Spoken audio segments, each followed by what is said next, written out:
Bienvenue sur Je me suis trouvée, je m'appelle Aïnoa Gutiérrez. Dans la vie, j'ai deux passions. Un, accompagner les gens à trouver leur place dans cette société parce que c'est pas facile. Et deux, libérer la parole de mes invités sur mon podcast. Aujourd'hui, sur mon podcast, je me suis trouvée, je reçois un invité. Je pense que vous allez avoir le vertige. Philippe Soubi, c'est un champion de free solo. N'hésitez pas à vous abonner, à laisser un commentaire et surtout à liker. Ça va m'aider à distribuer l'épisode au max. Kiffez bien. Philippe? Salut Ainoa, Salut, ça va? ça va et toi? Ouais. Bon, merci beaucoup de me recevoir Pas de souci. chez toi. Ouais.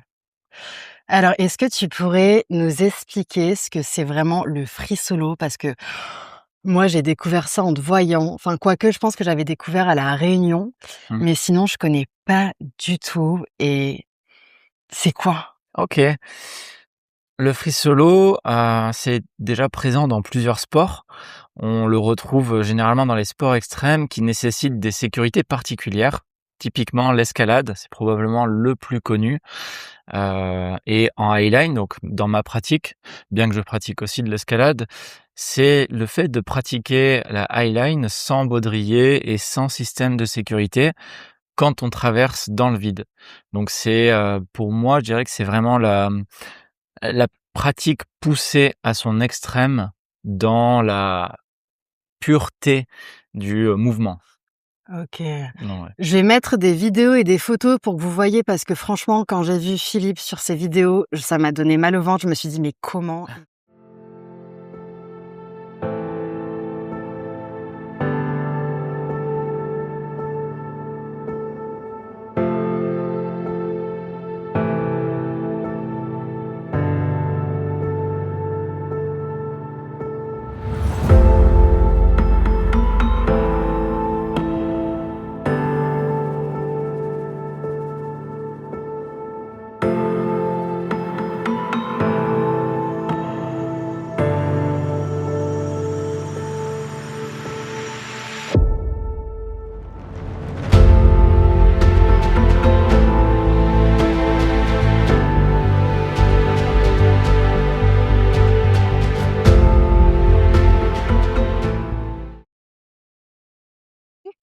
En fait, j'ai dit que tu étais un champion du free solo, mais c'est plus le free solo, en fait, du coup, c'est pas la highline, c'est deux trucs C'est différents. ça. Le free solo, c'est une des pratiques, très, très marginales. On est extrêmement peu au monde à le faire et je pense qu'on est, peut-être, une dizaine maximum à pratiquer, cette forme de highline et du coup, voilà, c'est juste une pratique comme, dans la highline, on peut retrouver le freestyle, la speedline ou tout simplement la pratique de base quand même qui était de juste traverser une ligne, se mettre dans son monde pour se dépasser, apprendre à maîtriser ses peurs et voilà, à appréhender le vide qui peut être parfois impressionnant quand on est sur des très, très grandes lignes, Mmh. dans le ciel. Donc pour comprendre, en fait, il y a une ligne en hauteur. Ouais. Entre quoi? C'est entre 2 falaises ou entre, C'est variable, ça va dépendre du type de pratique vu que la highline, c'est un peu aussi un nom générique. On peut retrouver de la treeline, de la slackline, de l'urban line. Typiquement, la highline, on considère que c'est, au-delà d'une certaine hauteur et plutôt dans un paysage montagneux, on va dire. Donc entre, des montagnes, entre des collines, parfois on peut utiliser des arbres comme ancrage. Si c'est sur 2 arbres et qu'on est, par exemple, dans un paysage plutôt plat, on va appeler ça justement une tree line, du nom, anglais de d'arbre qui est tree. d'accord. Donc voilà, ça va dépendre exactement de la localisation, de la pratique, de la hauteur, voilà. OK. Et toi, généralement, tu pratiques la highline du coup quand tu es, ou tu pratiques tout, la highline, la slackline, tu fais tout? Alors, aujourd'hui, je fais quand même majoritairement de la highline, éventuellement de la treeline, mais de la slackline. Donc la slackline, c'est la pratique, au sol, sans sécurité et C'est ça. cetera.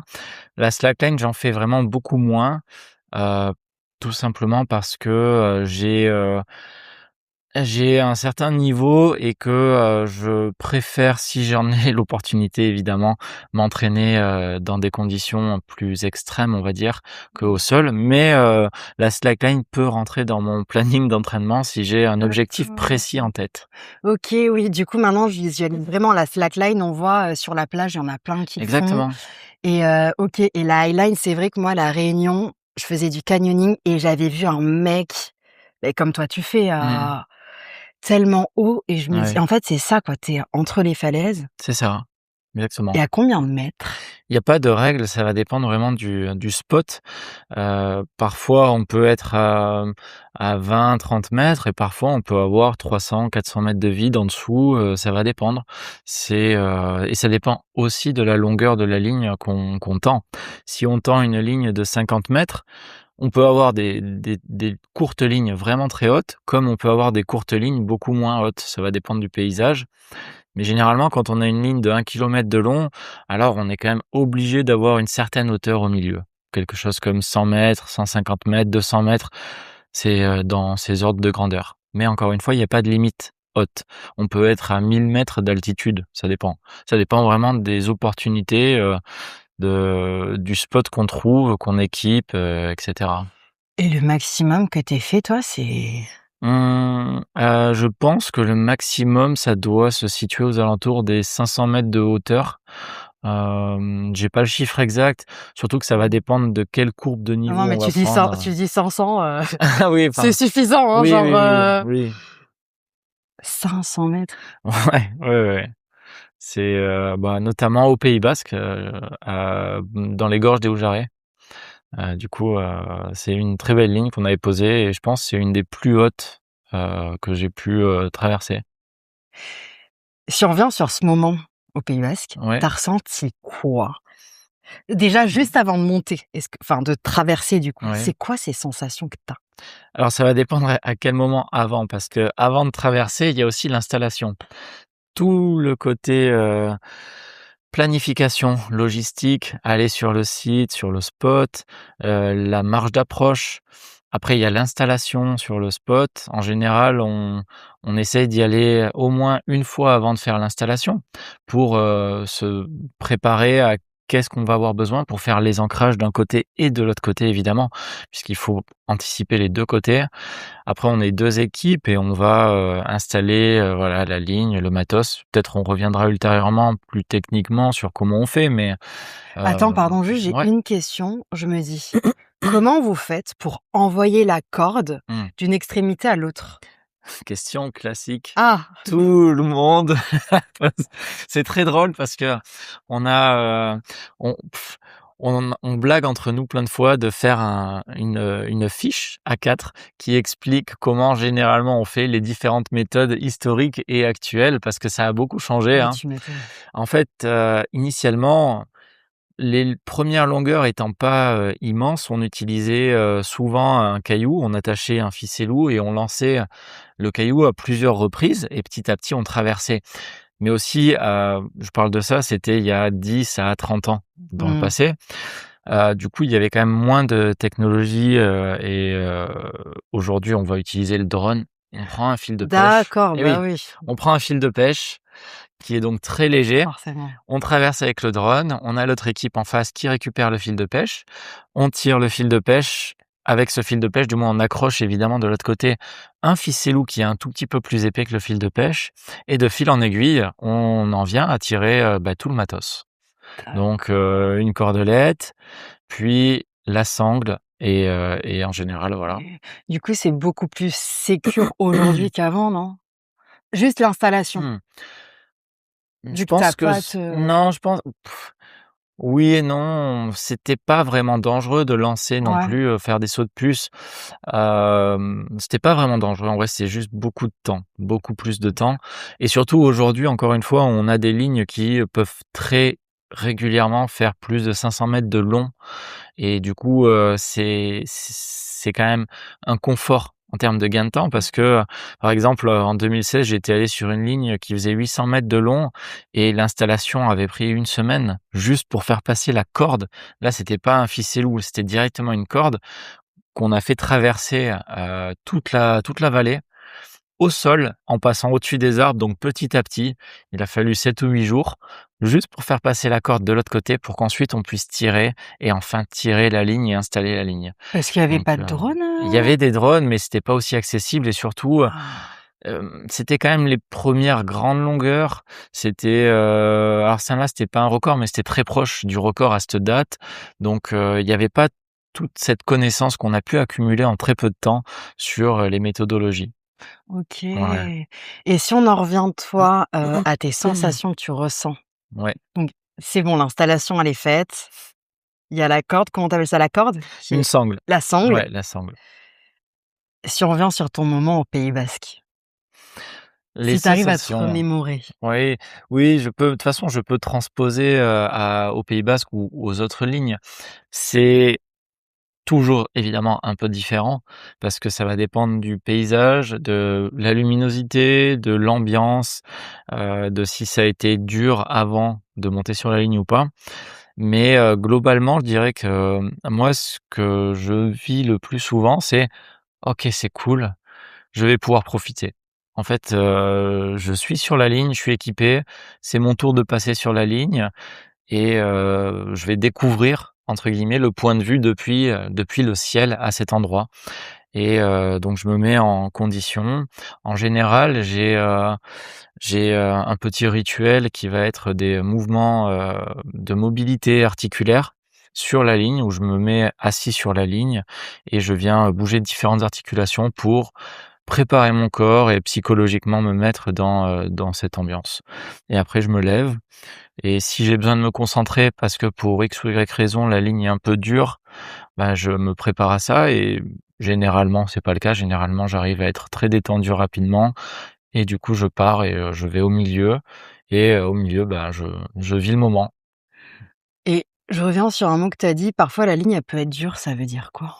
C'est, c'est plein de paramètres. Par exemple, alors basiquement, il peut y avoir la peur.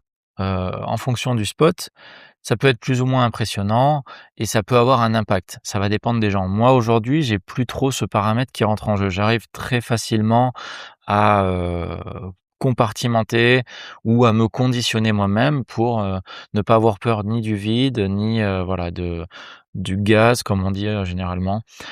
Donc Donc ça, pour toi, c'est c'est un jamais dur? La corde elle est si, ça peut être ça dur peut pour autant. Par contre, c'est pas un paramètre qui va rendre la ligne dure pour moi. Il y a plusieurs paramètres. d'accord. Celui-là, c'est un qui est présent chez beaucoup de gens, donc c'est quand même un paramètre clé. Chez moi, j'ai pas ce paramètre qui vient trop interférer.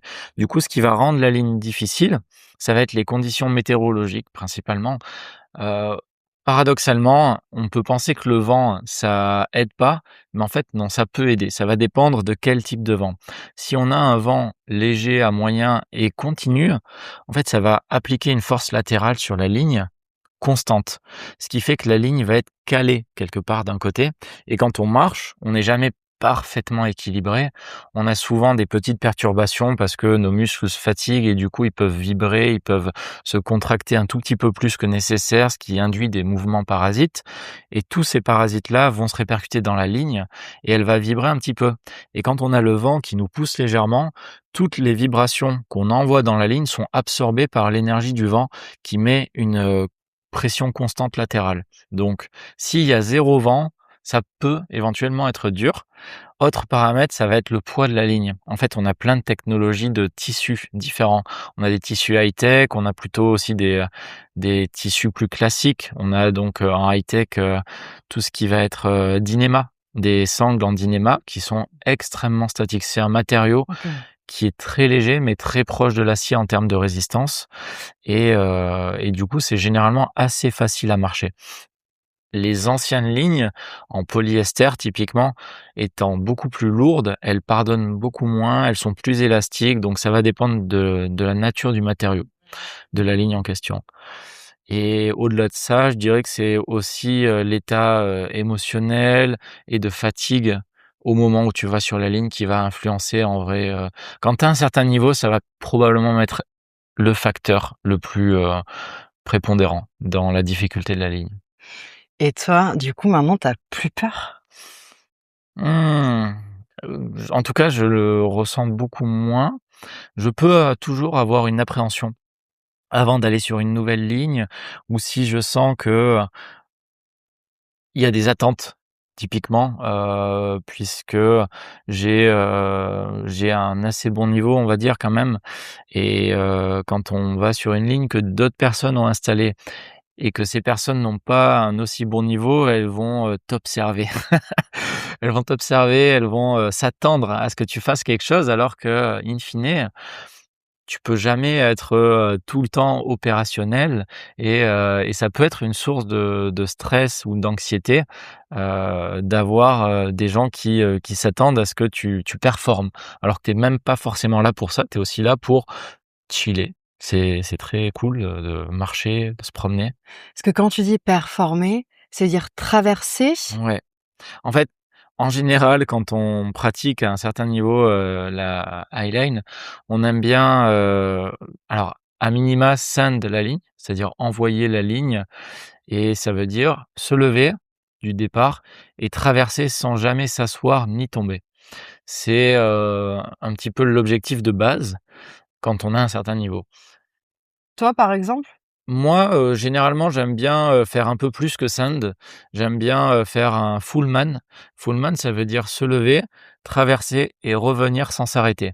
Donc, gérer le demi-tour, gérer l'endurance, la fatigue et cetera, tous ces petits paramètres en plus qui viennent, compliquer la tâche et généralement, je le vois comme un entraînement. J'apprécie, me mettre l'objectif: «OK, c'est une nouvelle ligne, je vais full man». Donc Full man, quoi. ouais, c'est ça. Et ouais, j'hallucine, quoi. Et tu te dis quoi quand tu traverses la ligne? Est-ce que tu réfléchis ou est-ce que c'est un état méditatif un peu? C'est variable. Des fois, ça peut être méditatif, mais généralement, j'aime bien penser, à tout et n'importe quoi et également assez souvent, je laisse juste le flot de mes pensées et je me laisse porter par ce à quoi je pense. C'est bête, mais ça peut être vraiment des choses, ridicules. Par exemple, parler en anglais, parce que je suis pas un bilingue hyper, disons, fort. Je m'amuse, à me parler en anglais Dans et du ta coup tête dans ou? ma tête, ouais, ouais, dans ma tête. Je peux même parler à voix haute, hein, ça dépend. Pendant un temps ou notamment au début, en fait, je m'amusais à vocaliser énormément, parfois même à «chanter» entre guillemets, même si je chante pas du tout, mais voilà, des petites mélodies, d'allier ce genre de contraintes avec, la pratique, c'est intéressant parce que ça t'oblige à débloquer un petit peu le diaphragme, la respiration, ça te fait aussi penser à autre chose et donc voilà, puis c'est toujours marrant, d'extérioriser. Donc tu fais 2 trucs en même temps, quoi. Tu marches, tu es focus Ouais. et à côté de ça, tu penses, tu as des idées, tu chantes, tu te parles en anglais. En vrai, c'est même, aujourd'hui, je suis plus du tout focus je marche, c'est automatique. Je m'amuse généralement à me perturber. À vrai dire, je disais que je laisse le flot de mes pensées. Quand je veux, être sur une ligne chill, je laisse le flot de mes pensées, je marche. Voilà, je fais des allers-retours pour m'entraîner et quand je veux, un peu me compliquer la tâche, je vais essayer de penser soit à des choses, compliqué, ça peut être mener des réflexions sur des sujets, que je creuse actuellement, par exemple, je sais pas, la modélisation 3D pour faire, du débit en CNC, ce genre de choses. Ou ça peut être aussi, OK, je vais m'imaginer que la ligne elle casse pour me faire ouais, je sais. C'est assez marrant en vrai parce que j'ai vraiment confiance dans le matos, mais ça c'est vraiment quelque chose, où, je vais essayer de trouver n'importe quel moyen pour me perturber et typiquement, un autre exercice que j'aime bien faire, c'est regarder à gauche, à droite, en bas, pas en haut parce qu'en haut, ça te déséquilibre trop de lever la tête, au niveau de l'oreille interne, je suppose. Du coup, je regarde rarement le ciel en levant très fortement la tête. Par contre, les yeux, oui, je peux regarder le ciel, mais faire ce genre de mouvement, ça perturbe énormément l'équilibre, donc ça peut rajouter, du challenge Et quand, tu bien ça, quoi, avoir, ben, en fait, si je suis sur la ligne pour m'entraîner, il faut que je me rajoute du challenge. ah oui, quand tu C'est ouais. t'entraînes. C'est pour ça que je disais quand je suis chill, Juste, je marche et je laisse le flot de mes pensées et Et quand tu t'entraînes, tu as combien de mètres à peu près? ça va dépendre des opportunités, tout simplement OK. sur quel spot on est et cetera. Il y a pas de règle fondamentalement, ça peut être sur une tree line pas très haute à 15 mètres de haut, comme, sur une high line à 200 mètres de haut, voilà. D'accord. Disons que je profite de toutes les opportunités que je peux pour m'entraîner, puisque je considère, généralement qu'il faut que je m'entraîne parce que j'ai pas tout le temps l'occasion de le faire. Donc Oui, parce qu'il y a pas tout le temps des opportunités. C'est exactement, pas en mode, je mets ma corde entre 2 arbres dans mon exactement. jardin, c'est Oui et puis c'est aussi le fait d'avoir le temps d'aller sur un spot. C'est du trajet, c'est du temps. En général, on y va pour plusieurs jours, voire plusieurs semaines, ça dépend. Donc j'aime bien optimiser un maximum mes entraînements, et quand je suis fatigué, là, j'y vais pour chill. Donc en mmh. général, je m'entraîne d'abord, je sors de la ligne et quand j'y retourne, si je suis fatigué, je fais: «Ah chill, je vais m'amuser, je vais aller au Mmh. milieu, je vais faire des figures, je vais» voilà. C'est, plus dans cet ordre-là. Et tu m'avais dit que, tu avais fait un record Guinness, ou Ouais comment on dit ça?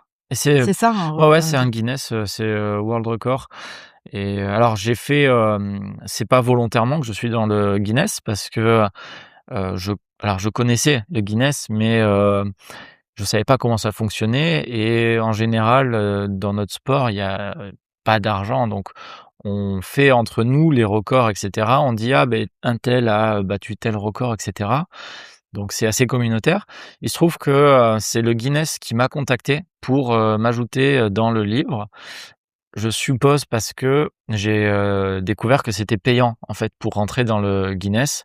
Tu es censé payer pour, toute la logistique, le fait de valider le record et cetera avec un huissier et donc c'est quand même un investissement, un gros investissement et je pense que, tout simplement, ils doivent avoir des records fun, mais dont on peut se questionner sur, Ah oui, le oui. côté voilà, il peut y avoir, le je sais pas, je pense qu'un des plus, célèbres fun, ça va être le record du crachat de noisettes le plus Oh! loin, ce genre de choses. Ouais, tu as plein de conneries, quoi. Voilà. Et toi, tu avais payé du coup Non, pour du tout, c'est eux qui m'ont contacté et en fait, je suppose qu'ils ont un pourcentage où, ils veulent mettre des records un peu plus sportifs, un peu plus, «sérieux» entre guillemets, hein. Je dis oui, pas genre que c'est des pas vrais sérieux, records, mais des records qui engagent un peu plus en tout cas d'accord. et je pense qu'ils ont un pourcentage pour qu'ils puissent varier aussi, leur, contenu. Mmh. Donc c'est eux qui m'ont contacté, c'est eux qui ont Donc fait tu es toutes dans le les Guinness, démarches. des Exactement. records, quoi. Le 2024 pour un record que j'ai fait en 2021. Et c'était quoi la hauteur ou le Alors, record, c'était le quoi? record, c'est le plus long free solo, actuel au monde. Ah! C'est toujours d'actualité. Donc je l'ai fait en 2021, aussi au Pays basque, proche de Sarre et c'était une ligne de 300 mètres de long entre 2 collines et au milieu, on était à peu près à 60 mètres de haut. Donc voilà D'accord. et ouais. OK. Et est-ce qu'il y a un moment où tu as vécu une expérience, de free solo et tu t'es dit: «Waouh, je suis vraiment trop fière là». Tu sais, un truc où vraiment un dépassement? Parce que j'ai l'impression que je te parle, c'est hyper facile. Mais un truc où tu t'es un peu dépassée, où tu étais tu sais, genre: «Ouais, j'ai fait ça les gars». Mmh. J'avoue que c'est compliqué parce que j'avoue que j'ai toujours, énormément d'attentes envers moi-même et en fait, mon record, celui-là, par exemple, ne m'impressionne pas plus que ça. J'étais même pas spécialement content en sortant, particulièrement. Pour moi, c'était juste naturel. Ça C'était me normal. mais littéralement, enfin, il y avait les autres qui étaient contents, je voyais bien, voilà, ils étaient impressionnés et contents et pour moi, j'étais juste: «Ouais, bah, c'est cool, c'est ça m'étonne pas, c'est cool», voilà, j'étais sûr de moi à 100 en fait. C'est, je fais pas souvent du free solo, mais en général, quand je le fais, je suis sûr de moi à 100. C'est, alors, on n'est jamais à l'abri d'un accident, bien évidemment, mais je pense que c'est vraiment quelque chose qui me caractérise, c'est, quand je vais dans quelque chose, je suis sûr de moi à 100. En tout cas, quand, c'est aussi engageant pour moi, mais aussi pour les autres. Parce que si je tombe à ce moment-là et que je meurs, il y a quand même, toute mon équipe qui est autour et qui me voit mourir. Après, il y a les secours qui viennent récupérer au sol. Enfin voilà, c'est bon, Mmh. ça engage pas que moi Et quel est le risque du coup de chute, de mourir comme tu dis ou le risque accidentel? Ben, je suppose ça dépend de qui pratique. Pour moi, comme je te dis, il est quasi nul. Il est possible si par exemple, enfin c'est tellement, Parce que tu es accroché, comment ça se passe? Tu es tu pas accroché? accroché justement. Tu n'es pas accroché, tu as rien sur toi, donc si tu tombes, tu tombes. Ah, tu es pas accroché? Non, tu pas accroché. Exactement. Ah, tu es pas accroché du Non, tout? tu pas accroché du tout. Alors les gars, j'avais rien compris. Moi, je pensais que tu avais une for ah, tu es pas accroché? Ah non, non, si tu tombes, tu tombes. C'est, Ah, mais attends, et ton truc à 300 mètres, ouais, tu étais c pas accroché? c'est pareil exactement. Ah La non mais highline, tu accroché quand tu pratiques pas le free solo, et quand tu pratiques le free solo, et donc moi mon record c'est pour du free solo, je ne suis donc pas accroché quand je fais le free solo. ah! Ouah, je suis choquée! Tu es Voilà. pas accroché? Non, exactement, je suis pas accroché, et ouais, voilà. C'est pour ça que c'est la pratique poussée à son extrême.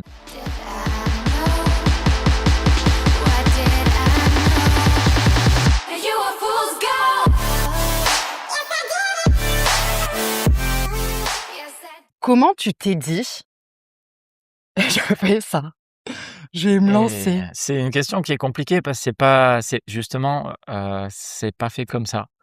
Ça s'est construit et mis en place de manière tellement progressive que je pourrais pas dire à quel moment je me suis dit: «Vas-y». C'est, ça s'est construit petit à petit, il se trouve que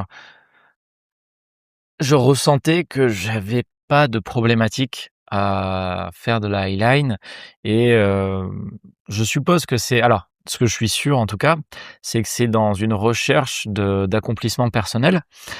Je pense que mon raisonnement pourrait être, établi comme ça.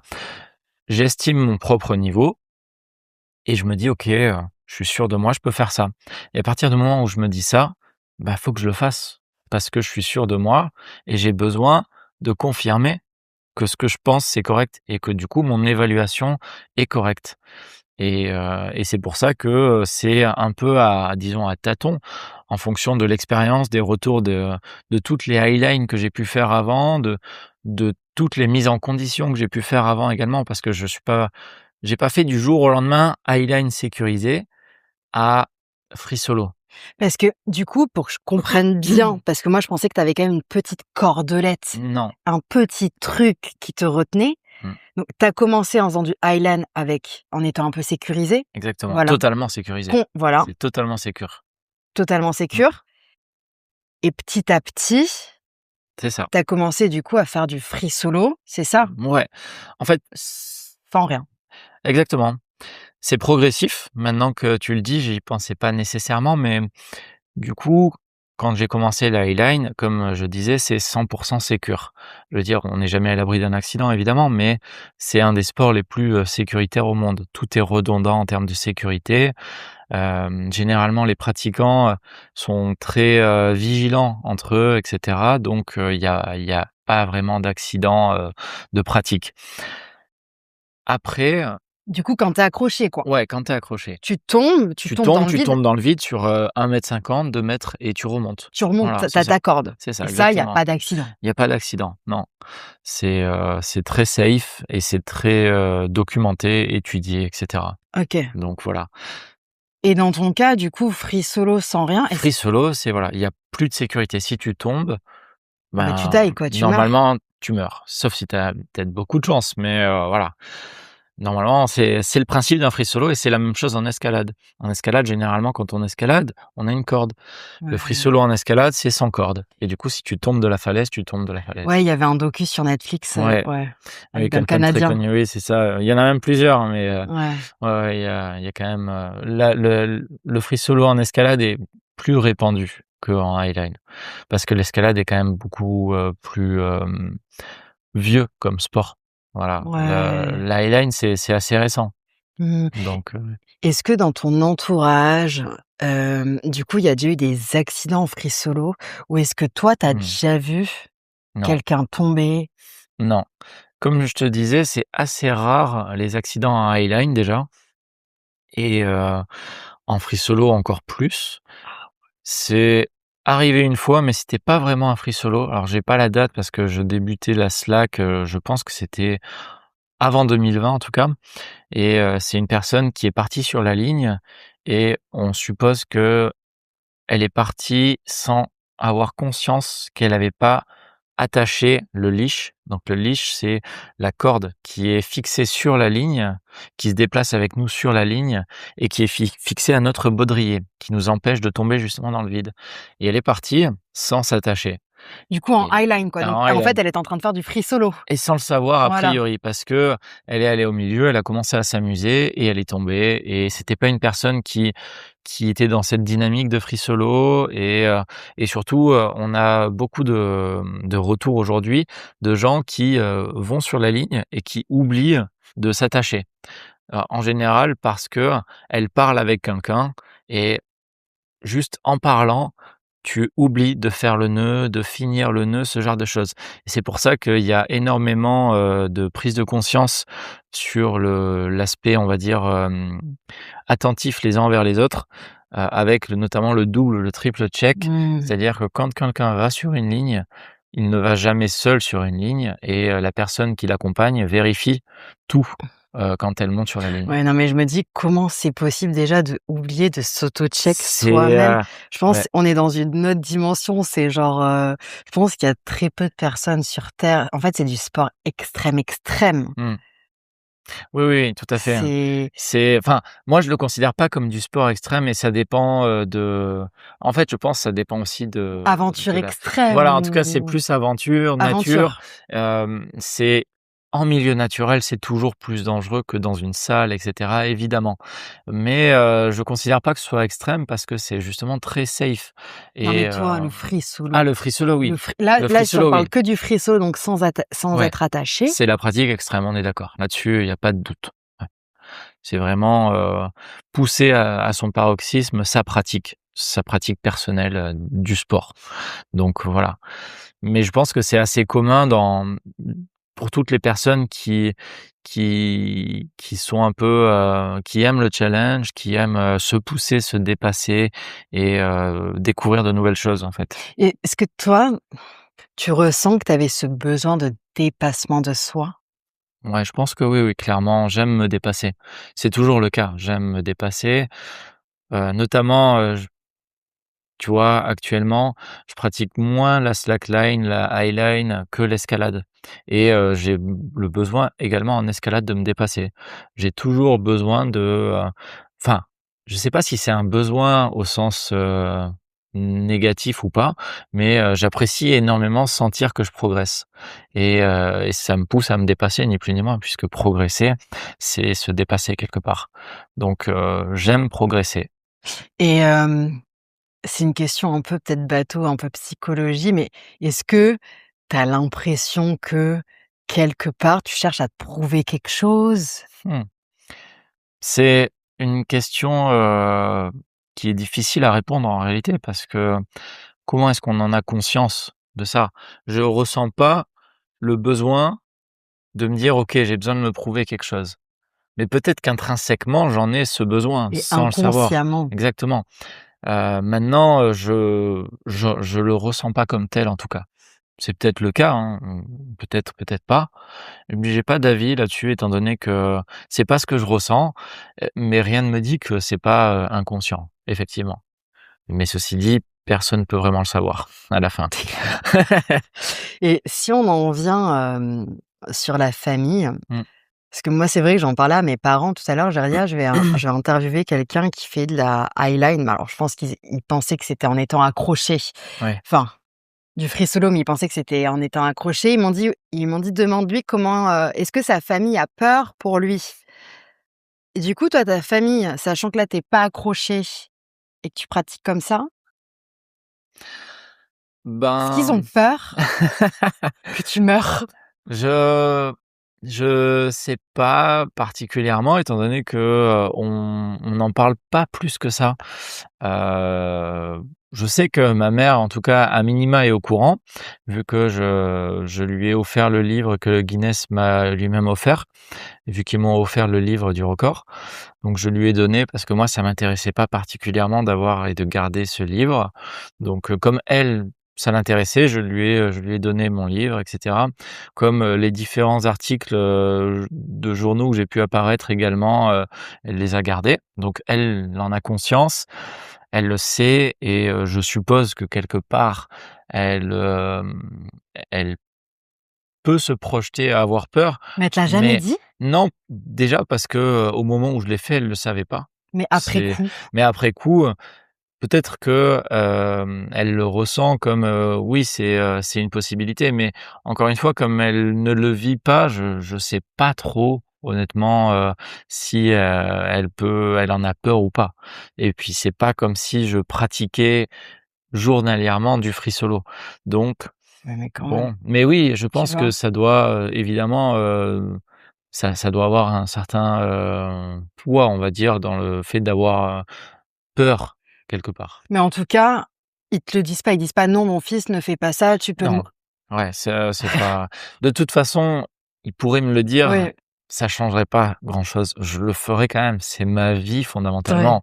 Et aussi, on peut me dire que c'est égoïste de dire ça, Ah bah non, mais la vérité, c'est que qu'est-ce qui est le plus bah égoïste? non, Faire ce que j'ai envie de faire ou que les autres m'imposent bien sûr. leurs peurs, leurs limites et cetera? Mmh. Donc non, c'est évidemment plus compliqué et Ouais, ouais. même si, elle me disait: «Non, tu le fais pas», je dirais: «Mais je le ferai Non, si mais je pas veux le faire». pas non, tu le fais pas, mais: «Ah mon fils, qu'est-ce que j'ai peur, j'arrive pas à dormir», tu vois? Genre ces préoccupations-là que des parents peuvent avoir, Mmh. mais en tout cas, tu le Je ressens ouais, pas. je pense que si elle avait ce genre de préoccupations, ben, il me suffirait de les, apaiser. En fait, c'est pas encore une fois, ma pratique n'est pas dangereuse. Autant quelques personnes font du free solo de manière dangereuse, notamment j'ai pu voir quelques free solo en vidéo où, la personne, perd l'équilibre à plusieurs moments et se rattrape et ça, c'est pas du tout ma pratique. Je considère quand bien même tu fais un free solo, si tu, ne traverses pas sans être calme, ne pas perdre l'équilibre. En fait, voilà, je considère qu'un free solo est réussi si l'équipe qui t'entoure n'a pas stressé pendant que tu le fais. Parce que sinon, ça veut juste dire que tu as mal estimé ton niveau et que tu t'es surestimé. Parce que si tu es qualifié pour le faire, quasiment quoi qu'il arrive, tu ne perdras pas l'équilibre. Même s'il y a des changements, il y a des paramètres qui peuvent sembler, assez, lunaires, mais par exemple, le fait qu'il y ait des nuages ou pas, ça va influencer la luminosité de la ligne et comme quand on traverse, on est quand même focus beaucoup plus que simplement quand on fait de la highline, des variations de luminosité sur la ligne peuvent t'aveugler un peu plus et peuvent participer à, faire changer des paramètres. Globalement, j'essaye d'avoir la même respiration, la même vitesse, le même rythme cardiaque et la luminosité fait aussi partie des critères qui peuvent influencer, mon degré de concentration. Donc voilà, c'est, plein de petits paramètres et ma pratique, je considère, est vraiment très safe. Heu, C'est fou que tu dises ça, que ta pratique à l'essai, parce que quand on t'imagine, ouais, mais genre moi, j'en reviens toujours pas, je suis oui, choquée. mais je pense que c'est le fait d'être, assez cartésien et d'avoir, tout, développer ma vision du free solo en, séparant les paramètres qui peuvent influencer et en pondérant l'ensemble pour me dire: «OK, Mmh. c'est raisonnable» ou «Là, c'est moins raisonnable» ou «Là, c'est non». Voilà et heu Mmh. et donc je pense que c'est aussi dans ma mentalité. Tu sais, le battement de ton cœur, Mmh. il est hyper, détente, quoi. Ou tu Heu, sens un peu qu'il s'accélère? Parce que normalement, ça s'accélère avec le stress, ouais, avec la peur, ouais, avec l'adrénaline, mais toi, vu que tu as l'air hyper calme quand tu fais ça, ouais, genre, ouais, ouais. tu les battements, ils sont hyper Non. lents. Ils Tu as déjà sont ils mesuré sont, ou pas? non, je pense pas avoir mesuré, j'y avais pensé à mesurer, mais j'ai pas mesuré, mais néanmoins, par contre, j'arrive assez facilement à estimer, la différence qu'il peut y avoir entre, un changement de battement et oui, quand tu as peur, ton rythme cardiaque peut accélérer. Toute la question est de savoir canaliser sa peur. À la limite, j'ai peut-être eu plus de variations de rythme cardiaque avant de monter sur la ligne qu'une fois sur la ligne. Une fois sur la ligne, si je fais un free solo, je suis dans une bulle. Vraiment, Mmh. je je sais pas si c'est une bonne ou une mauvaise chose de le dire comme ça, mais on pourrait presque considérer que je me vois plus comme un humain normal. Je me vois presque comme une machine où je vais avoir des jauges. Je vais me représenter des jauges, ma jauge d'énergie, ma jauge de calme et des paramètres, et je vais faire en sorte de toujours avoir une sorte de linéarité, une continuité et le moins de variations possible. Est-ce que tu te sens mieux quand tu es sur une ligne que dans la vraie vie? Heu, on va dire que ça Honnêtement, dépend. non, en termes de sensation, parce que j'ai l'impression qu'en fait, tu es né limite pour faire ça, tu vois? En tout cas, c'est sûr que quand je suis sur une ligne, ça peut qu'être bien parce qu'on est dans un environnement naturel, en général très beau, et on est très loin des contraintes de la société. Très, très loin. On peut se retrouver avec soi-même très facilement en plus. Ça participe à être vraiment méditatif comme pratique. Du coup, je pense que c'est facile de voir ça comme oui, on est mieux quand on est sur une highline que quand on est en ville, typiquement.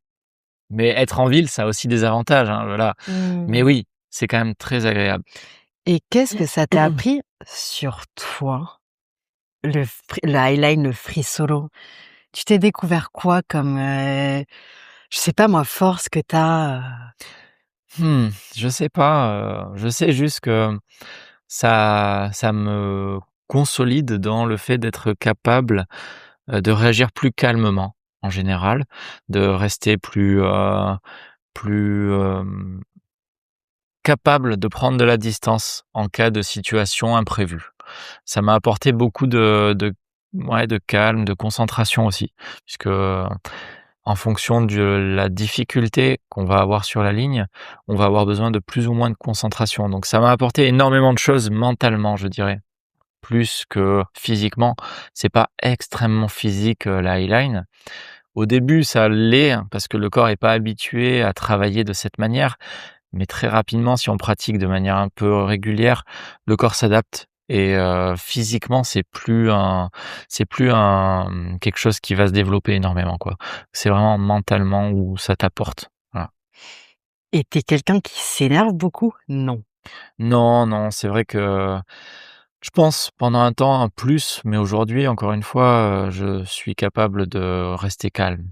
En général, je pense pas m'énerver, facilement, ouais. En fait, tu mets de la distance, avec beaucoup de choses. Enfin, ça t'a Oui. permis de Ouais, ouais, mettre beaucoup de distance. ça m'a permis d'acquérir cette capacité de distanciation, effectivement. Et est-ce qu'avant, par exemple, dans ton enfance, dans ton adolescence, quand tu as commencé ta vie d'adulte, le fait de pas avoir cette distance, c'était problématique pour toi?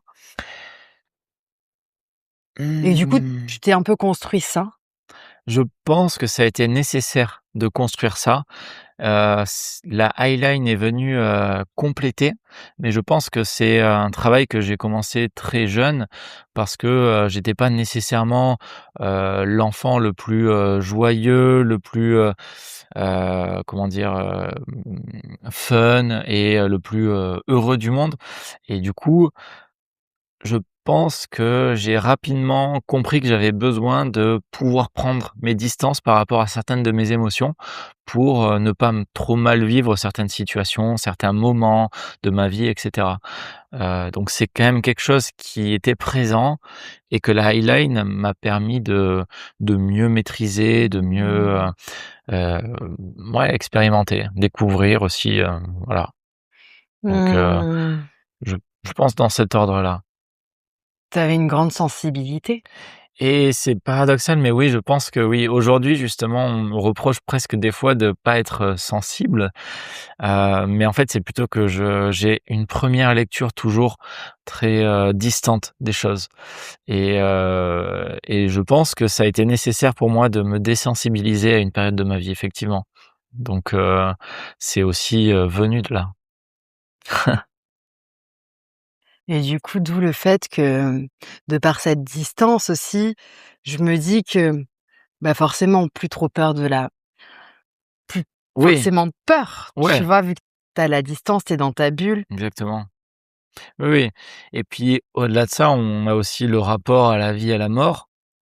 Concrètement, je pense que j'ai un rapport différent par rapport à la plupart des gens, où je considère que la vie fondamentalement n'a pas de sens, elle a pas de but.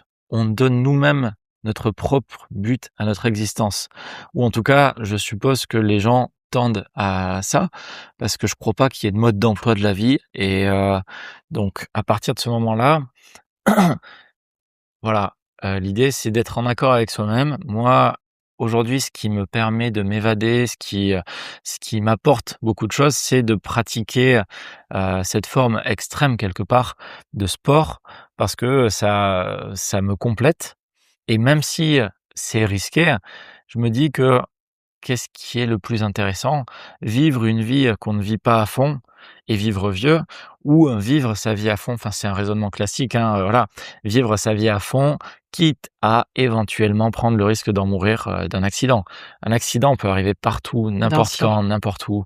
Tu es au volant de ta voiture, quelqu'un fait quelque chose, tu l'évites, tu meurs, quelqu'un d'autre boit au volant, te enfin bref, tout est envisageable. À partir de là, faut juste être en accord avec, son mode de vie et vivre sa vie à fond, quoi. Et ton rapport avec la mort? Ouais. Bah, un peu comme je viens de dire, j'ai je pense pas, encore une fois, on n'est jamais sûr. Je pense pas avoir peur de la mort. À la limite, j'ai plus peur de vieillir que de la mort. Parce qu'avec, l'idée de vieillir vient aussi le fait d'être, potentiellement dépendant, moins libre, moins de contrôle sur mon propre corps et mon esprit. Évidemment, c'est à long terme, hein, quand je parle de vieillir du Mmh. coup, mais voilà, j'ai plus peur de l'idée de vieillir et mal vieillir que de mourir. Au final, quand tu meurs, peut-être il y a quelque chose, peut-être pas, Tu j'en sais crois quoi, rien. toi, qu'il y a quoi après la mort? J'ai arrêté de me poser cette Ah, question. tu te l'as posée déjà? Bah, je pense que tout le monde se la pose en réalité. Eh, il y en a, franchement, ils se posent même pas la question, hein. Oui, mais est-ce qu'ils se la posent pas parce que justement ils ont, comme moi, abouti à la conclusion que ça ne servait pas à grand chose parce qu'on ne pourra jamais, confirmer quelque chose. Mais tu te dis qu'il y a potentiellement, tu te dis un En tout cas, je truc? suis pas fermé à l'idée qu'il y ait quelque chose évidemment, Ouais. tout comme, je suis pas, nécessairement, fermé à l'idée qu'il y ait peut-être une force supérieure, bien que ça soit pas vraiment ma vision, mais ça me dérangerait pas non plus, qu'on puisse enfin, je comprends qu'on puisse penser ça et donc voilà, j'ai pas, mais par rapport au fait d'avoir quelque chose après la vie, étant donné que j'arrive pas à trouver de réponse, je me dis juste: «On Est-ce verra». que est-ce que tu as la foi? Je dis pas la foi religieuse, hein, je dis la foi. Mmh. Je dirais que c'est intermittent. C'est marrant, mais cette question, je me la suis souvent aussi posée parce que, c'est presque intrinsèque des fois quand il m'arrive quelque chose, de me faire cette réflexion dans ma tête: «Ah mais pourquoi ça m'est arrivé?» comme si je demandais ça, tu vois, à quelque chose d'extérieur. Pourquoi ça m'est arrivé à moi? Tu vois, quand quelque chose t'arrive, moi, une des premières choses que je me dis souvent: «Ah non, c'est pas possible, mais qu'est-ce que j'ai fait pour mériter ça?» comme s'il y avait quelque chose. Du coup Quelque chose du coup de négatif quand tu te poses la question? exactement, Ouais. exactement. Quand quelque chose de négatif m'arrive, je me dis souvent: «Mais qu'est-ce que j'ai fait pour mériter ça?» voilà, donc ça souligne l'idée qu'il y a un karma ou quelque chose. Maintenant, est-ce que j'y crois? Pas nécessairement, mais c'est présent. C'est présent et comme je disais, comme on peut pas avoir de vérification ou autre, pour moi, si j'ai pas de confirmation et que, il y a pas de preuve établie, je vais juste accepter l'idée sans nécessairement ni y croire, ni éprouver le besoin de, voilà, de le confirmer ou autre. Chacun est libre de croire ce qu'il veut. Pour moi, ça a pas d'impact à l'instant T et on verra. Peut-être que le jour où je vais mourir, je vais découvrir quelque chose et Mmh. tant mieux ou peut-être pas et si Mmh. pas, bah, c'est juste, c'est fini. Mais tu te dis pas après toutes les expériences que tu as vécues, notamment en free solo, tu te dis pas: «J'ai quand même quelqu'un qui veille sur moi, j'ai quand même une bonne étoile, j'ai quand» tu vois? Non, mais après tu Ouais, peux ouais. dire que non, hein, tu vois? Je Mais vais justement, plutôt, dire que non parce que, je me considère, chanceux au regard du monde entier, mais la chance, c'est toujours une question de perspective. Ça dépend avec qui tu te compares. Encore une fois, le plus malchanceux en France peut probablement se considérer chanceux par par rapport à rapport à d'autres ouais. pays, voilà. Maintenant, quelque part, s'il m'est rien arrivé, c'est aussi parce que je suis sérieux finalement et que je m'entraîne pour. Donc est-ce que quelque chose veille sur moi ou est-ce que juste mon sérieux fait que je veille moi-même sur moi? Et ça, comme je disais juste avant, il n'y a pas de réponse. Mmh. Donc peut-être que c'est l'un ou peut-être que c'est l'autre, peut-être que c'est un mélange des 2. Voilà. Je suis souvent indécis dans les questions qu'on peut me poser, tu vois? Mais étant donné que j'ai pas de réponse et que j'ai pas de preuves, je peux pas dire: «OK, je pense plutôt ça pour telle et telle raison». Quand je peux pas, prouver quelque chose ou autre, Mmh. ben, voilà, Pour toi, c'est important d'avoir des preuves du coup de je pense que ça fait, ouais, ça en tout cas, ça fait sens si on apporte quelque chose à quelqu'un d'expliquer pourquoi on l'apporte, à minima. mais parfois on peut pas, hein. Parfois, on peut pas et c'est pour ça qu'après c'est des choix personnels. Ouais. Voilà, Des c'est, convictions, des exactement, croyances. exactement. Ouais, c'est souvent comme ça, je pense d'ailleurs. Donc ouais. Et si tu avais un message à donner aux gens, tu sais, qui ont plein de peur, Mmh. que ce soit dans le sport ou que ce soit dans, je sais pas moi, partir voyager solo. Enfin, moi je dis voyager solo parce que moi j'adore faire ça et tout le monde me dit: «Mais comment tu fais? Tu pas peur?» Bah non. Tu vois? Et tu pourrais dire quoi aux gens qui ont des peurs et qui les Ouais. empêchent de faire des trucs qui les font kiffer dans le fond? Ben, mon expérience personnelle, je pense j'ai mis longtemps à me libérer justement de ces peurs et cetera et je pense qu'un facteur clé sur lequel on peut avoir facilement un impact, c'est de commencer par étapes. C'est sortir un tout petit peu de sa zone de confort. Toujours essayer de sortir un peu de sa zone de confort. Donc premièrement, faire une introspection pour établir quelle est ma zone de confort et à partir de Et tu l'as ça, fait ça toi? je l'ai fait plus ou moins sur certains thèmes que je voulais travailler et à partir de là, ben, on peut plus facilement doser à quel point je sors de ma zone de confort pour que ça soit réaliste. Parce que faire ça à l'aveugle, ça fait qu'on peut ne jamais s'en sortir en essayant de sortir de sa zone de confort trop fortement. Si on n'est pas suffisamment entouré et si notre mentalité, nous permet pas, par exemple, d'aimer l'inconfort véritablement, aller trop en dehors de cette zone de confort ne sera probablement pas productif. Encore une fois, je mets des guillemets, hein, probablement parce que Mmh. ça dépend, mais je pense que c'est bien plus facile d'y aller step by step. Mmh. De toute façon, je pense que c'est même documenté, hein, scientifiquement, notamment sur le vertige typiquement et Tu jamais eu le vertige toi? je pense que je l'ai eu un petit peu, mais très rapidement, j'ai passé outre le vertige, ouais. Ouais, ouais, c'est On dit d'ailleurs que en fait le vertige, comment ça marche déjà le vertige? C'est des peurs qui sont infondées, c'est ton cerveau qui ouais, je sais pas exactement comment ça marche le vertige non plus, parce que ça fait un moment que que bah, toi non, alors non du tout. En fait, c'est hyper intéressant parce qu'il y a énormément d'études sur ça et j'aime beaucoup la science, du coup, je regarde beaucoup de choses. Mais et sur le vertige notamment, j'avais regardé, donc je me rappelle plus exactement les mécanismes du vertige. Mais typiquement, ouais, c'est le cerveau qui va te faire percevoir un danger comme c'est ça, s'il était présent alors qu'il n'est pas présent exactement, et du coup, on a l'impression de se rapprocher du vide et de perdre l'équilibre alors que c'est totalement irrationnel et complètement. infondé effectivement. D'où l'intérêt de s'exposer petit à petit à ce genre de sensations pour que le cerveau ait le temps de s'acclimater. C'est souvent ça au final, hein, c'est laisser le temps au cerveau de s'acclimater et à partir de là, Mmh. on peut faire vraiment beaucoup de choses. En fait, c'est comme pour tout, tu te dis, là on parle de free solo, mais il y a tellement de choses, si on t'avait dit quand tu étais enfant, «Bah regarde, tu feras ça plus tard». Mmh. Tu vois ce que tu aurais cru à l'époque? Non, je sais, ouais, Tu vois? non, c'est sûr, effectivement, il y a rien qui me prédestinait à faire ça. Et Clairement, tout ça pour dire, en fait, c'est juste l'évolution quand tu commences step by step, mmh, petit à petit, en fait, tu peux aller tellement loin. Dès que tu as un truc qui te passionne, tu deviens inarrêtable, en fait. Ouais, ouais, tout Quand à tu fait, regardes, hein. toi, ce que tu fais aujourd'hui, Ouais, ouais, c'est sûr.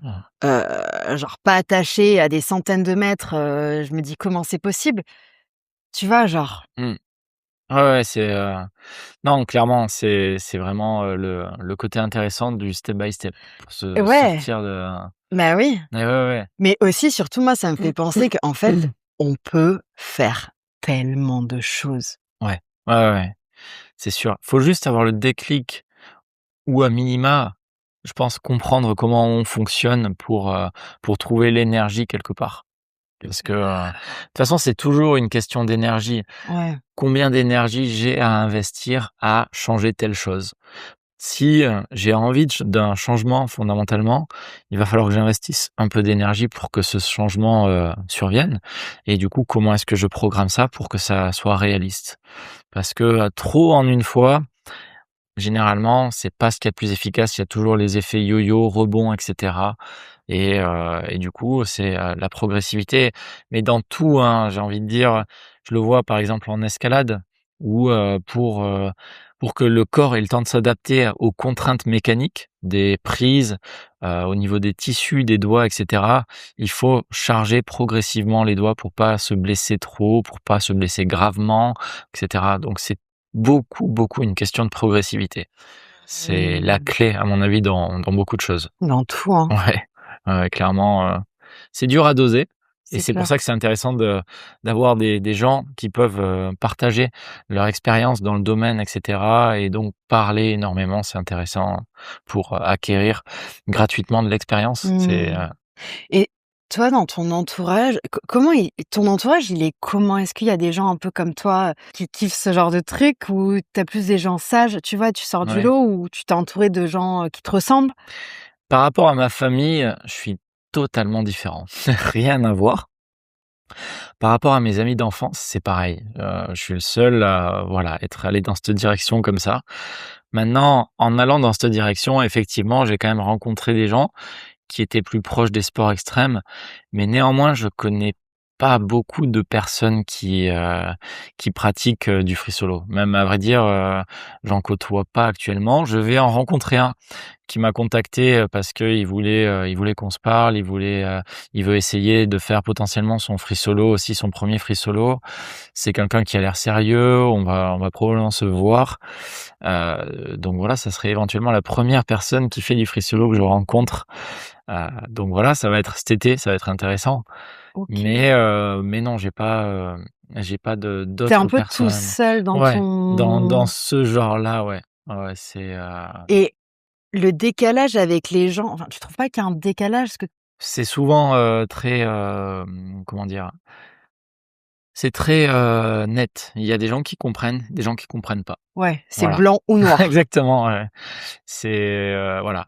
Donc c'est polarisant et soit après les gens comprennent, acceptent ou n'acceptent pas, hein, parce qu'il y a des gens qui comprennent mais qui n'acceptent pas C'est-à-dire? et ben, tout simplement, il peut y avoir des gens qui veulent pas, prendre le risque de devenir amis ou autre avec quelqu'un qui prend Tu veux des dire risques. peut-être des relations Ou amoureuses? des relations amoureuses notamment, exactement. Voilà, oui, Ça parce va que être les plus, amis, bon, ouais, oui, oui. Bon après je pense que des gens peuvent ne pas vouloir investir de l'énergie à développer une amitié qui potentiellement peut te faire mal si cette personne ouh, meurt.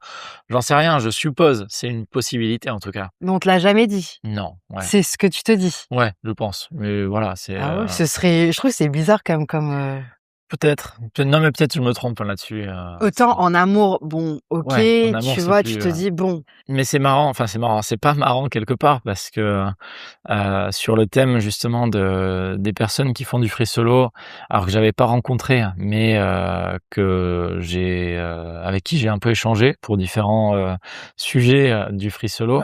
Quelqu'un, dans la communauté Highline vient de mourir, hier, je crois, justement, en base jump, pas en highline, mais en base jump. c'est quoi?» C'est sauter des falaises avec un parachute et quelque chose s'est mal passé et du coup, il en est mort, juste hier. Donc voilà, on avait eu des différends par rapport à différents free solo que j'ai pu faire et cetera et Avec cette personne-là? avec cette Ah personne, donc tu as exactement. connu quelqu'un qui est Alors justement, je considère pas l'avoir connu parce qu'on a juste parlé par les réseaux sociaux, mais c'était effectivement dans l'idée, pourquoi pas un jour de se rencontrer, parce que mon record avait fait beaucoup de bruit quand même dans le monde de l'highline et il y avait, je crois quelque chose comme, 1 ou 2 de la communauté qui disait que ce record pouvait être contestable par rapport à un élément qui qui était? était que les 2 ancrages de départ ne sont pas abrupts. C'est-à-dire qu'on commençait à 20 mètres de haut à peu près et ça descendait à 60 mètres. Donc ça faisait une forme pyramidale inversée et au milieu, il y avait 60 mètres de vide et au bord, tu es à 20 mètres de haut. Ce qui fait que 20 mètres, c'est OK, c'est haut, Mais mais ouais. potentiellement, tu pourrais ne pas mourir si tu tombes au début. Waouh, OK, du coup, le mec il y en a qui faisaient Voilà, chier sur c'est ça, ça, genre? exactement. Des gros rageux, quoi? Du coup, on avait eu un différend par rapport à ça et mais hop, tout en respect, hein. Je veux dire, voilà, Mmh. d'ailleurs, la grande majorité de la communauté a tourné ça un peu au dérisoire parce qu'effectivement, remettre en cause ça par rapport à un départ qui est que à 20 mètres de haut, bon, c'était, discutable, Mmh. mais on avait, pu parler et l'idée, avait émergé qu'un jour, pourquoi pas, je viendrais faire un record, chez lui sur, quelque chose, où il Où il serait OK, décide. quoi? Voilà, Ouais, exactement. C'était une potentialité, mais malheureusement, ça n'arrivera pas. il est parti. Enfin, peut-être que je le ferai chez lui, mais en tout cas, ça sera Pas sans avec lui. lui. Voilà, c'est ça. Mais Donc trop ouais. triste en tout cas pour, Ouais, mais après trop triste, oui et non, il est content de la vie, qu'il a eue, hein. Je veux dire, il savait qu'il prenait des risques. Je pense que, c'est triste que ça soit arrivé, mais en fait, c'est triste pour les proches. voilà, c'est ça. À la limite, c'est triste pour les proches, mais je pense que lui, ne regrette pas en tout cas, ce qui l'a amené là. Donc c'est quand même le principal pour lui. En fait, ce que je me dis, c'est que le kiff que toi ou ces personnes-là ressentent est tellement important, c'est supérieur Mmh. à la possibilité de mourir, en fait. Ouais. C'est tellement important pour vous de ressentir ça, Beh, c'est un peu vivre. C'est un justement un peu, le fait de se sentir vivre, vivant. le sang ouais, exactement, ouais. En fait, c'est viscéral, c'est dans vos tripes. Ouais, ouais, ouais, ouais. C'est là, C'est exactement du ça, coup, ouais. rien ne peut t'arrêter. En alors, c'est toujours relatif, hein, encore une fois. Je suis capable d'écouter aussi, si, des gens, me disent des choses et cetera, mais ça va vraiment dépendre. Mmh. Si, disons que je peux écouter, mais ça sera pas éternellement. Bon, en Basiquement. fait, oui, tu ouais. En fait, si on veut que je fasse pas quelque chose, il faut qu'on m'amène des arguments Des preuves? cohérentes. Ouais, Voilà, ouais, d'accord, OK. D'accord. On arrive à la fin. Est-ce que tu aurais un message à donner aux gens qui t'écoutent, quels qu'ils soient? je dirais, que, la vie est faite d'expériences, et que c'est vraiment intéressant d'essayer de sortir de sa zone de confort, vraiment. Donc, prenez le temps que vous voulez, mais essayez de de temps à autre, vous posez la question de votre zone de confort. Parce que effectivement, comme on dit, c'est confortable, mais sortir de sa zone de confort, ça peut apporter beaucoup de changements dans la vie, heu et des fois, on s'attend vraiment pas aux changements que ça peut apporter. Donc c'est une expérience, c'est pas nécessaire de le faire tout le temps, mais de temps à autre, c'est vraiment Mmh. intéressant. Qu'est-ce qu'on Et peut te souhaiter à toi, Philippe? bien, j'ai pour projet de battre mon record de free solo, donc que ce projet se réalise. Mais quand et où? Alors quand, je sais pas encore, c'est là où c'est difficile. C'est, ça nécessite de réunir des personnes qui veulent bien t'accompagner sur un tel projet, de trouver le spot, de trouver le temps et l'énergie et parce que même si tout ça, j'arrive à la réunir, le jour J, peut-être que je vais pas le sentir.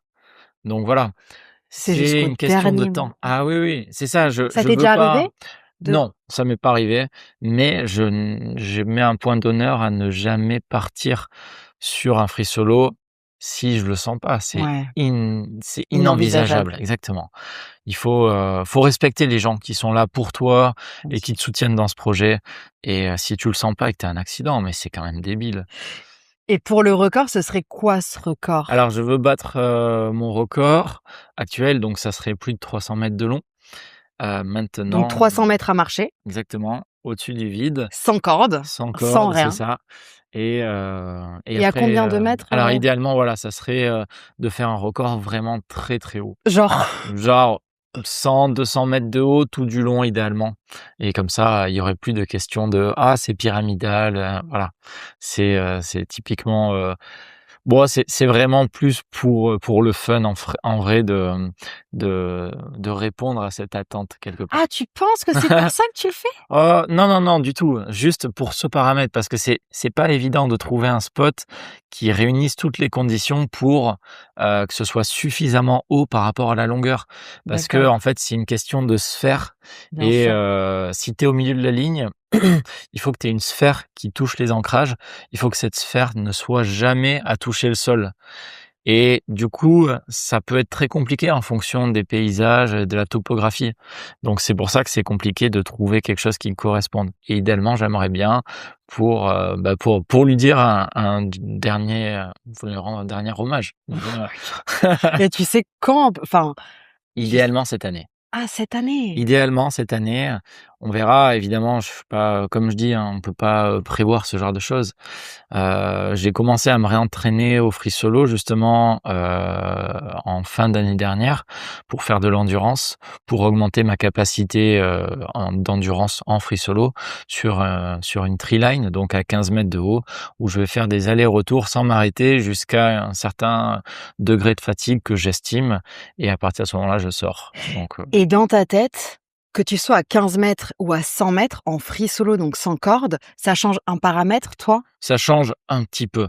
Bon, je vais pas, mentir, évidemment, le fait d'être à 15 mètres, je ressens aucun stress, aucun. Ce qui est bête parce que si je tombe à 15 Tu mètres, peux mourir. je peux mourir, mais c'est peu probable, mais je vais surtout me blesser gravement. Tétraplégique. Peut-être, on sait Ouais. jamais, mais voilà. Alors que si je tombe à 100 mètres, au moins je meurs et c'est fini. Mais en fait, le rapport au vide est quand même un peu présent. Mmh. Donc généralement, c'est pour ça que j'augmente quand je suis en free solo, en entraînement à 15 mètres de haut. Je vais, par exemple, faire 2 fois plus de longueur que ce que je veux faire dans le vide très, très haut. Et pour marcher, admettons ton prochain record, donc tu vas marcher sur 300 mètres à 100 mètres de hauteur, tu envisages combien de temps, on va Mmh. dire un aller, C'est pour qu'on se un rende facteur, compte? ouais. C'est hyper important. Du coup, mon précédent record de 300 mètres, j'ai mis 24 minutes à traverser. 24 minutes, c'est la limite humaine max de concentration. Les études, en tout cas, tendent à montrer qu'un humain a une capacité de concentration de 20 minutes avant d'avoir des défaillances. Donc faut que Et ce c'est soit un axe effectivement que je travaille, c'est la durée. Donc je m'entraîne à aller plus vite sans prendre plus de risques. donc dans les Exactement. 20 minutes, Alors, dans les 20 minutes, ça va être peut-être un peu difficile, mais moins de 30 minutes. Voilà. obligatoirement. C'est ce que je vise, ouais. Après, Un aller, ouais, c'est ça, donc exactement. pas d'aller-retour. Non, en free solo, peut-être que je le ferai. Ça serait un nouveau record, faire un Mais fullman. du coup, ce serait du 40, C'est, 45 minutes. oui, mais du coup, ça serait aussi pas nécessaire de faire aussi long. Parce que tu fais un aller-retour, c'est un nouveau type de record déjà parce que D'accord. personne n'a jamais fait de demi-tour en free solo, à part moi, sur la tree line. OK. Donc, ça serait simplement un record de faire un free solo officiel et de faire un demi-tour non sécurisé sur la ligne. Donc, Mmh. voilà, c'est, plein de petites choses mais ouais, quelque chose comme 25-30 minutes, ça serait bien pour 350 à 400 mètres de long dans ces eaux-là, Mmh. à voir. Bon, bah, en tout cas, moi, j'ai hâte de suivre ça. Je pense que les gens qui t'écoutent aussi et c'est dingue.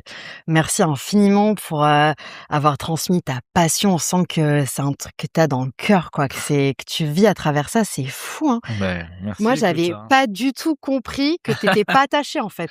Ah oui, Alors qu'on s'était appelé, que tu m'avais expliqué, même dans ton intro, j'avais pas oui. ah là, j'ai buggé quand tu as dit Ah, pas attaché, mais merci et je me dis qu'en fait, on est capable de faire tellement de trucs. Je pense que tout le monde n'est absolument pas capable de faire ça, mais que chacun, on a un truc en nous, on est hyper doué, il faut qu'on s'écoute, à ouais. fond, quoi. Oui, oui, tout à fait. C'est un peu aussi ma vision. Voilà, chacun a des capacités différentes. Mmh. Donc ouais, faut pousser dans cette direction-là et voilà. Bah, merci beaucoup en tout cas d'avoir pris le temps d'écouter cet épisode avec Philippe. Si ça vous a plu, n'hésitez pas à vous abonner à ma chaîne, à liker l'épisode, à commenter et à l'envoyer à tous vos potes. Merci. Ciao.